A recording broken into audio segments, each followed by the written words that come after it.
Temarah and Brooke, exploring voices that quietly change the world. So today we're sitting down with the incredible soul Dale Hendricks, all the way from Retreat.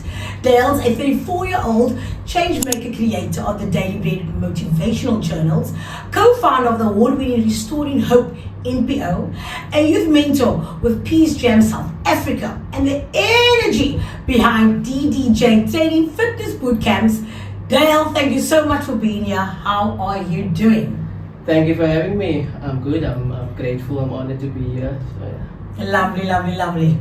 So Dale, your work is like a ripple of hope in your community and beyond. From journals to fitness to youth mentorship. So you're doing so much. We can't wait to dive into your story. So Dale, your Daley Bread journals come from a deeply personal place, inspired by your own mental health challenges. Can you take us back to the moment when you first realized the power of positive affirmations, which I truly love, and what made you want to share this with others? So yeah, thanks once again for having me.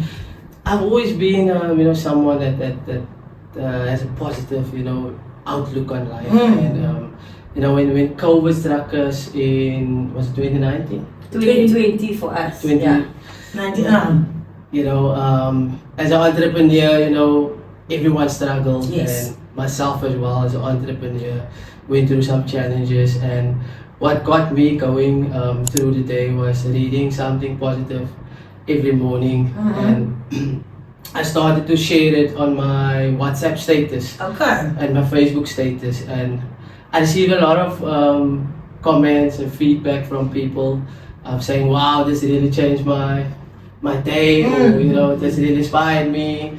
And as time went on, I kept sharing, and then one day I told my friend, okay, I'm gonna put all of these quotes into a book, man, so that people can have it for themselves. Yes. Wow. Instead of just putting it out there. And I'm gonna make a motivational journal. And that's where the idea started for the journal. And then through that time, I also lost my grandmother. And then I dedicated the first journal to her. Wow, that's so precious. So the color scheme, the rose on the journal, everything, favorite color, favorite flower. So the first book was a dedication to her as well. That's so sweet, honestly. Lovely, lovely. And before we go into the next question, how many copies did you make of the first book, if I may ask? First book, I started with 50 copies. Okay. And then, just handed out to friends. Okay. Sold a few here and there. And then, word got out, and marketing and so forth. And then, I think overall sold about 1,000 of the first Wow. First book. Impressive, Wow. impressive. Yes. So Dale, growing up in Cafda Village with your aunt, who's also a community leader, must have shaped you in such a special way. So how did those early days spark your passion for restoring hope and helping kids, from kids to adults, basically? So I basically, for most of my life, I grew up with my aunt and my granny. I think subconsciously, I was exposed to giving back, because my aunt is well known in the community. She always used to do like these shows in the community. Everyone knocks on the doors and help people out. And at that time, I didn't really understood, or it wasn't something I was like, I'm gonna be like this one day. And then one day I was studying sport management. 2008 till 2011, and the final year you had to do a practical, like a project, like a 6-month practical, and then you have to study sport management. So they put your name down to different companies. So I put my name down by City of Cape Town, and then they called me back to say I must come for interview, and they placed me in the community center in Lotus River. Okay. On the back road. Yes. Opposite the Celtics. Yes. And that's where I got into it. So part of my 6 months was to help out with programs and stuff for the kids in the community. And then that's when I realized I actually have a passion for this. And when I saw all those kids, and coming from these circumstances. I could relate to it because I come from a home where my parents are divorced, and most of these kids also go through the same thing. And broken homes. Like, okay, the kids come here, you know, I'm giving them something positive to do. I'm like, cool, I think this is what I'm heading, this is my calling, my purpose, this is what I want to do. And everything as a child came back from my aunt and what she did in the community. Yeah. So, like I said, subconsciously I was exposed to it at an early age, and then it felt like second nature basically when I started working in the communities. Yeah, and that's when you know it's your passion, eh? When it's second nature, it doesn't feel like work. So well done on that, honestly. Great. So Dale, in the Daily Bread Volume 2, you share some quotes and reflection that lift people up all the time, even me. Is there one affirmation or quote that's been your anchor lately? Maybe during tough days or, life gets hard. And what does it mean to you? Do you know anything off by heart? Yeah, there's so much, but I always go with this one. It goes like this: your only limitations are those you set up in your mind.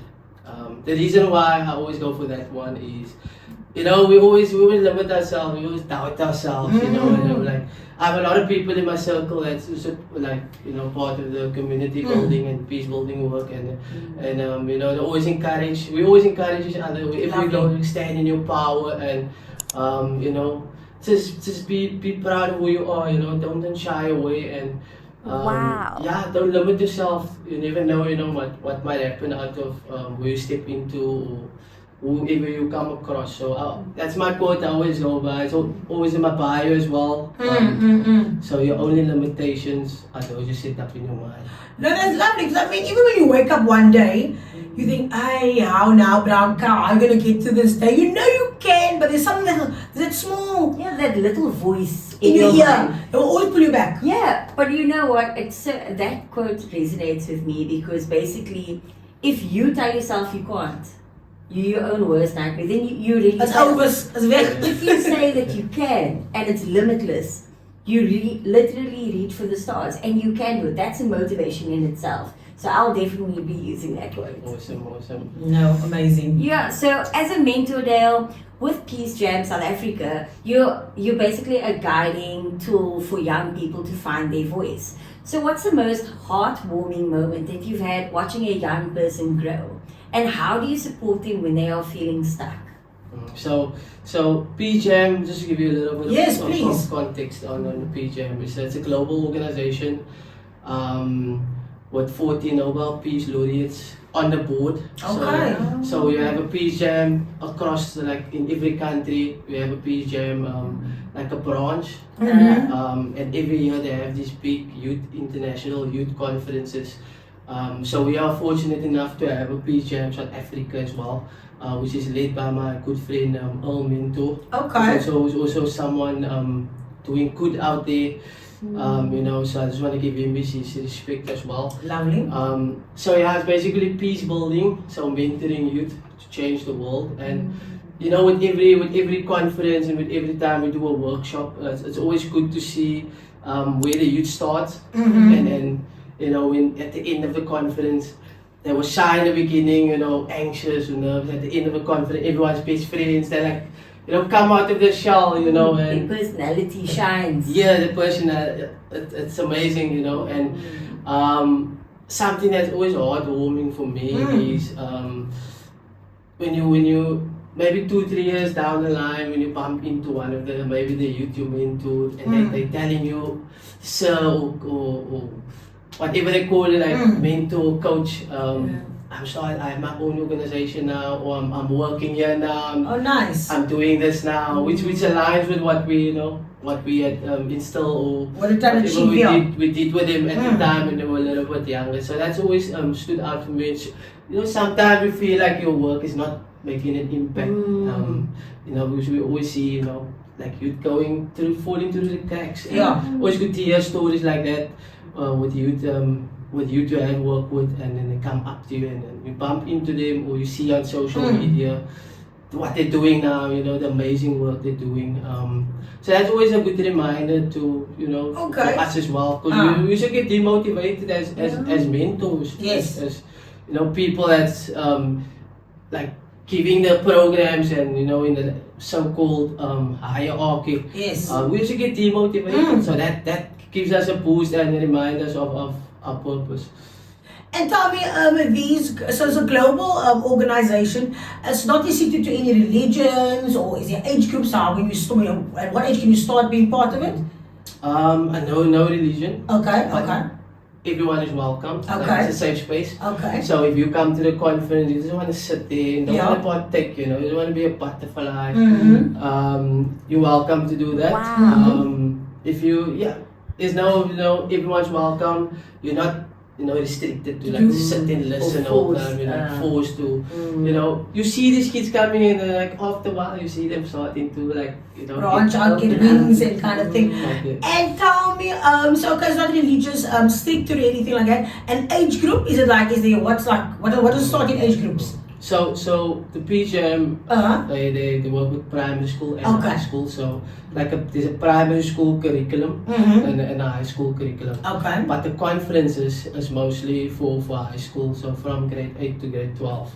Alright, so in fitness, your DDJ Training Bootcamp are top finalists in the Best of the Cape Awards and even got a spot on the Expresso show. Well, quite frequently. That's what I know. So how does fitness in your community tie into your bigger missions of hope and wellness? But just before you answer questions, you've been on Expresso show a few times now. Yeah, I've been blessed to go like more than 10 times now. Is it? Wow. Yeah, I've been And really is it a blessed. thing of like a contract? Oh, hey, we need you. Hey, we need you. So it's more like Dale, are you available now? Okay. We need you on the show tomorrow or Oh, the day is it? after tomorrow. Okay. And then the rest will happen afterwards. Okay. No, Lick, I love that for you. And I mean, like you said earlier, before we started recording, you still get a bit nervous. Yeah, of course you do get nervous. Like it's good nerves, they say we don't get nervous. Yeah, That's true. what they're passionate about. True. so. 100%. And I mean, how is it to be on live TV? Oh, you need to know your story. Is it? First of all, you need to know your story. Okay. Can't be shy. Can't freeze up. You're live. Yeah. There's no pause. No pause. Well, my best advice is don't see anything in front of you. Just go. do what you know. Just do what you know. You do it all the time, right? So just tell yourself. Your only limitation is here, remember? Just tell yourself, you got me here for a reason. These people got me here because they believe in what I can do. So, Amazing. but yeah, the nerves are always there. No, lovely. So on the question, so DDJ Training is a bigger mission and of hope and wellness for that. With all my businesses, try to make it as community based as possible. Okay. So when we think of gym, right? When we think of gym or fitness, the first thing that comes to mind is money. 100%. Geld, money. We don't have money. True. We think of like, all I don't these- have. Yes, I don't have money. So what DDJ is trying to do is we try to make fitness accessible to everyone at an affordable rate, but still quality programming. So the bigger picture is just to show people you don't actually really need to have all the gym equipment, treadmill. But your arm and a the leg. picture you have of a gym is not necessarily the picture you True. really need, or to stay active or to. So what we do is we make our fitness programs accessible to everyone. It's community based. We don't have a lot of equipment. Okay. We use daily objects. So For fun, we water probably bottle. we probably use that thing or water bottle Yes, before yes. workout, right? Amazing. And everyone is welcome, right? Our community is amazing, supportive. You walk in there, you won't feel like you need to act a certain way. Yes, you don't yes, feel yes. like you need to look a certain way.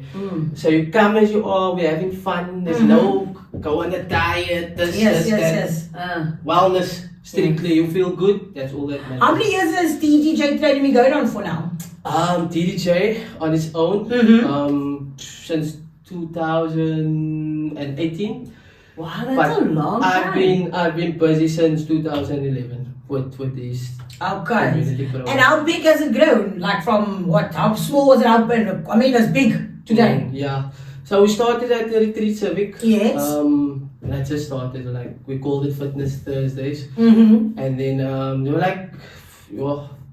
like 10 people was a full hours for us, right? Yeah. And then from there we moved to Ashford in Enfield. They gave us a call. They probably saw what we're doing, and Oh, nice.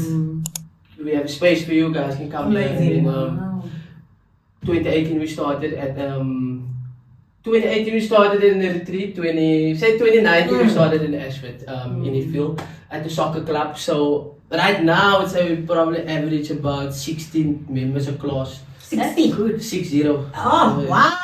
That is Wow. a full-on class. I mean, we belong to Virgin Active, and that's not even like, you can't have 60 people. And I remember the days, remember it was still a lush. So this guy was even on the had a section at the lush, she was even doing it, and we were on the trampoline. And it was great. I enjoyed it. I was there not for too long, but I was there for quite a few classes, and it's a workout, guys. I mean, Rush in itself is a workout, but now to do a workout in Rush, oh my gosh. It was must have been fun. amazing. No, it was full on fun. Trampoline work. We're still there. it's still going on? We're still there. Every Maybe end of we the should month. do a class there. We'll come to it one day. You know, lights, camera, action, alles. So Dale, you are pouring so much into others through your journals, your mentoring, fitness, and so much more. So how do you recharge and take care of yourself when things get overwhelming? Sure, I love to take a jog. On a Okay. Sunday, especially on a Sunday. Reset That's my Sundays. wellness day. A Sunday is my wellness day. So what I'll do is I'll go for a jog in the morning, come back home, spring clean, like create a white space in my wherever I am, and then start preparing for the weekend and make my notes, planning. So that's normally what I do on a wellness perspective. So I do go for outdoor activity, and then on a Friday is normally my off day. Okay. Then I'll go for coffee, treat myself with coffee, maybe some retail therapy. Lovely. Always wins. And then that's what I do. And then just chill with friends, take time out, I guess, and then socialize. But I'm very easy, I'm very chilled. But I feel like everyone should have a time or a day where they take that Reset. moment just to. I never did it until people always told me you need to until I felt the burnout. And then when you feel burnt out, you start to lose your pluck, man, your passion. And then when you feel like that, you're in the dangerous zone. You wake up late, you're demotivated, your list, there's so much no list, man. I know I've been burnt out, and I always, when I see it in other people, I'm like, whoa, you need to pause. We need to actually take some me time. We need to literally protect your peace. Yeah. And like you say, pick a day. I literally tell patients this. I think that's me lately, eh? Yeah. Because you're on the road. Yeah, this one's having a time. She's in for the streets. Sure, and I mean this past weekend I was indoors. Yeah, I was so proud and this of her. weekend, like I'm pretty, I'm like besides Sunday. But this Easter weekend coming up now, I think I'm really aiming to be also indoors. I'm looking forward to it because life has been life, and I think my body's actually craving it. That's why I'm actually quite excited to be home, and I'm on the road, not on the streets, guys. On the road, but sincere, but Do you know what? So I was thinking about your journals, right? It's a practical tool, right? As a social worker, I tell people skills, give them tools to do this. But I'm thinking this is a practical tool that I could use, anyone could use, right? Say now, like Sundays are also my reset days, basically. How would I use it? Say like Sunday morning, give me an example of how I would use your journal. Cool. So you find a quiet on a Sunday and a Monday, on a Tuesday. You can go to the mountains. You can find a quiet space wherever you are. Just center yourself. The journal have a lot of quotes, a lot of journal prompts. You don't have to start at a specific page, right? Okay. So it's not like a Page one, page, So can I just Yeah, you can do an example. I'll show you guys. Open up. Whatever feels good, the quote that resonates with you today. You write down, be intentional, be honest with yourself. always. You write down, you read, you write down, you find at the back, there's some activities for you to do. Let's say you take 10 minutes with your journaling, and then you can scroll to the back. There's some self-care activities. There's a coloring page. Oh, I love that. There's a word. I'm giving it away. Oh, Yeah, no, don't give it away, don't give it away. Okay. Get the journal though. Top secret, we will have link in bio to please order your new books. This is his second book, so you're welcome to buy the first one and second one. Guys, like you know, the first one is a tribute to his grandma, which I think is so touching. And just in case, buy the second one to support local. Yep, that is great. So we recently heard you went to Romania. What an adventure. So can you share a moment on the trip that touched your heart or maybe even inspired your work back at home? First, so Romania. Let's start there. So was this part of Peace Jam?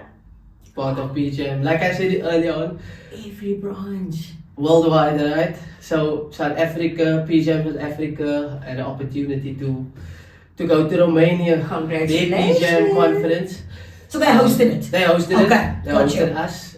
So we had a chance to see how they do this and interact, intercultural, share with their youth. You know, us. We were like a library, a human library. Nice. So it was an intercultural, you know, wow, life-changing culture shock.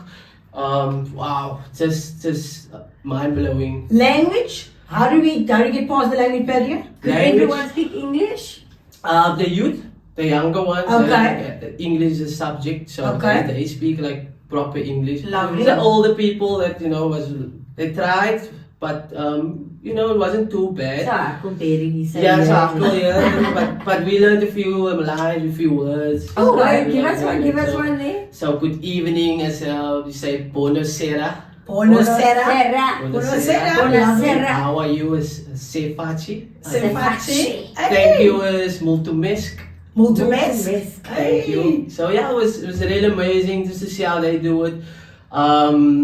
The thing that stood out for me is, you know, felt proud to be a South African. Just our take nothing from Romania. Yes. Just our people, our spirit, our Ubuntu, what we have, you know. Yeah, we are one of a kind, South Africa. Being there, as much as fun and as amazing as it was to be there, I just was brought back to South Africa and how amazing we are as a country, our Ubuntu. Our spirit of Ubuntu, Unity. our unity, Togetherness. togetherness, you know. Yes. So they say there's no place like home, we just want to say thank you to everyone that side for making us feel welcome as well. So That was yeah, great. it's amazing. It's How many amazing. days were you there for? It's a week. Oh, is it over a week? Over a week. So name another few countries you've been to through Peace Jam as well. So Romania, to Mexico. Waar nog? Yeah, into Ghana.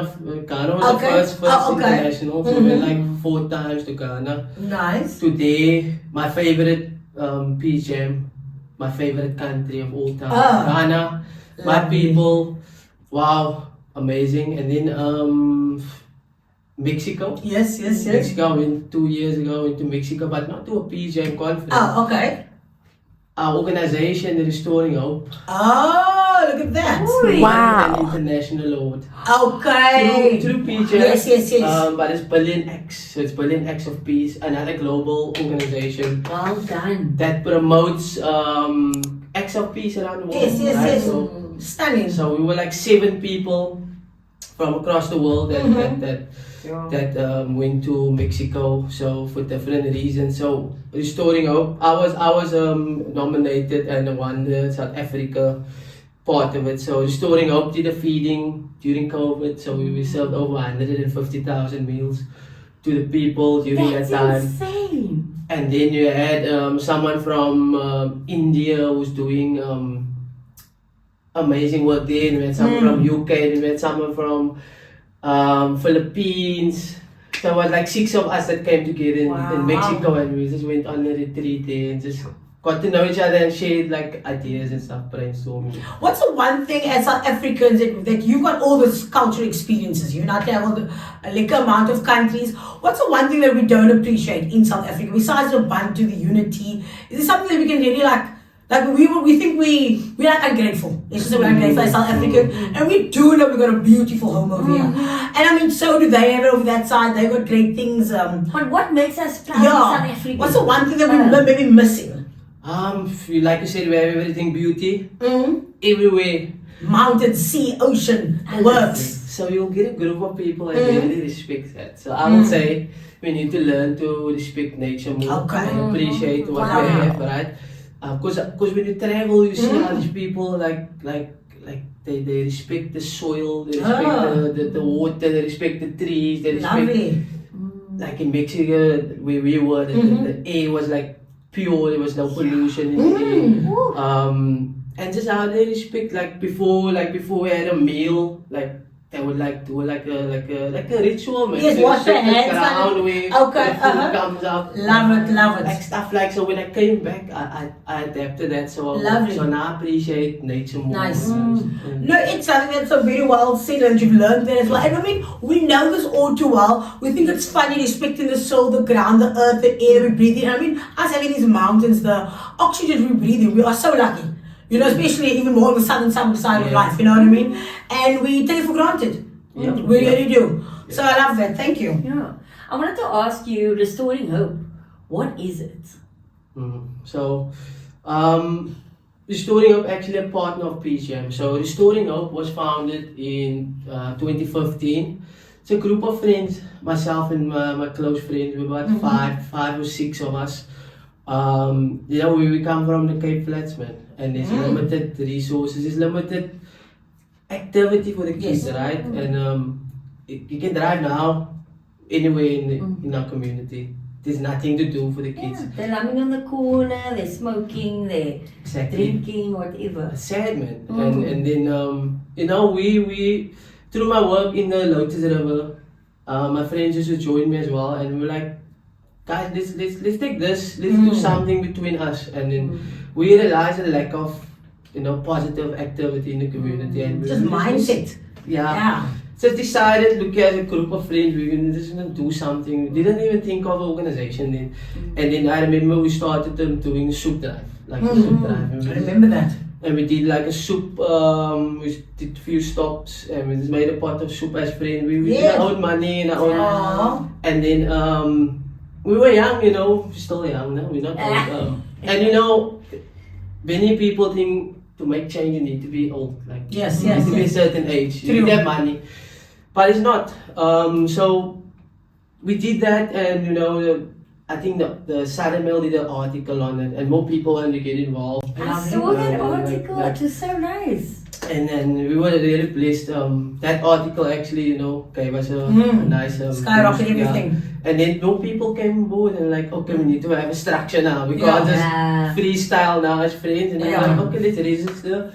Let's think of a name. And then from the food, the soup drive, we started to we started to visit old age homes, orphanages, do fun days, do pampering, blanket drives, holiday programs, and we just started growing the team. We have such an amazing group of volunteers and support, donors, partners that really helps us to sustain our programming. I mean, it's not a full-time, we all have our own, but I mean, to be able to have sustained it for so long is really something incredible, and we're thankful for everyone that always supports us.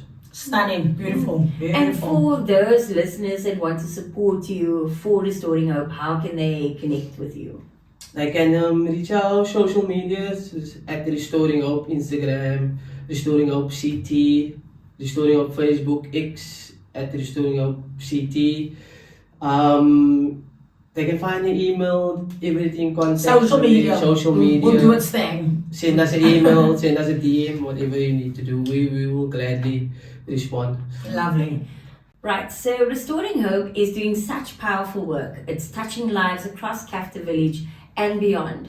So, Dale, what is your biggest dream for how this NPO could keep growing and spreading hope in and for the years to come? So, we always, when we do something, right? For example, your podcast, right? You wanted to continue even when you're not there anymore, right? Yes. It's a legacy. Yes. So our aim is to build a legacy so big that one day we don't even have to be there anymore, and it just continues to run and run. So our main objective is to build or to establish sustainability community centers that actively runs programs in the different communities in the Cape Flats, not run by us, but by the community. Yes. People who live in the community, Yes. you know. So we want to train people, Empower empower them to run these programs in their own communities, right? And then also with the support of local government to sustain these programs. I think that's the ultimate bigger picture for us, is to have multiple facilities that constantly runs and just empowers our youth and our people across the city, and even on a global scale as well. That's fantastic. Definitely. And tell me, so besides Cafda, besides the neighboring areas, how far in Western Cape or the whole of South Africa have you reached out? What's like the furthest destination? Like maybe like Atlanta, Saldanha, Tisikama. What's your furthest destination you've helped? So much. I think we started in Ocean View. So that's Okay. the Okay. side. We covered all the areas that Okay. side already. And I think we did something in Mosul once. Okay. A workshop. And then I can't remember the other place name, but not out of Cape Town, Okay. or out of the Western Cape. Okay. But that's the aim, to you know, Of course, spread the big word thing. out there, and obviously with my travels. Yes. Wherever I've been, Yes, I've you're still you know, touching hearts. touching the hearts and promoting the Restoring Hope, and in whichever way. Alrighty. No, great things has been said here today. Alright, so Dale, so before we wrap up, we're gonna have some fun. So just one funny question. So imagine you're hosting a Daley Bread journal workshop anywhere in the world, maybe even in Romania. Which person, living or historical, and what affirmation would you share to kick off things with? Take your time. Living or historical. To do So, your journal workshop a with. workshop with. Bring it on, baby. Okay, I don't want to give a name. It can be anyone. Anyone, living or dead. Living or dead. I would say, Wiz Khalifa. I like him for some reason. He's a chilled guy. He's a rapper. Okay. A rapper of all people, right? I'm going to say Nelson Mandela. No, lekker. Love it. Be realistic. Give a different answer. 100%. Wiz Okay. Khalifa. That's my guy. I always follow him. Okay. His music inspires me. Okay. Always give me a boost when I listen to his music. A bit of a weird choice, but I think it will be a fun workshop. Definitely. No, I love the answer. I love it. You didn't go anything historical or out of terms. So that's excellent. So thank you very much for that. Dale, thank you very much for opening up all about your journey, your work, your adventures, your Daley Bread journals, Restoring Hope, DDJ trainings, and just the difference you're making, and it does not go unnoticed. So of course, everyone knows we can catch you on social media. So thank you very, very much for being with us today. Thank you for having me, and I just want to say, keep doing what you're doing, it really makes a difference out there, there's people out there doing the hard work, the unsung heroes, so this platform is truly amazing, something totally unique, and I got something for you ladies. I brought your own Daley Bread journal, volume 2, so Thank you so much. Tomorrow. Wow. So I hope you enjoy. Thank you. I'll definitely. The limitations are those that set you up in your mind. Guys, look at that. Stunning. Wow. Very excited. I mean, you've given us a taster of what we can find here. It's not just quotes. There's some activities. Can I write in here also? I like a journal where I can write my name. Is there a sticker says your name? Like in a diary? Yes. I'm a nerd like that. You give me an idea for the next one. Yeah. There we go, amazing. Volume 2, guys. We will take it all in out the bio home in the caption below. Thank you. It means so much. We really do appreciate it. So right, Dale, I'm so inspired. I'm ready to start my day with one of your affirmations. Guys, listeners, go check out Dale's work and keep spreading hope. Tomorrow, what's next for us? I think I want to start a journal business, and our first quote is probably going to be, life is good regardless.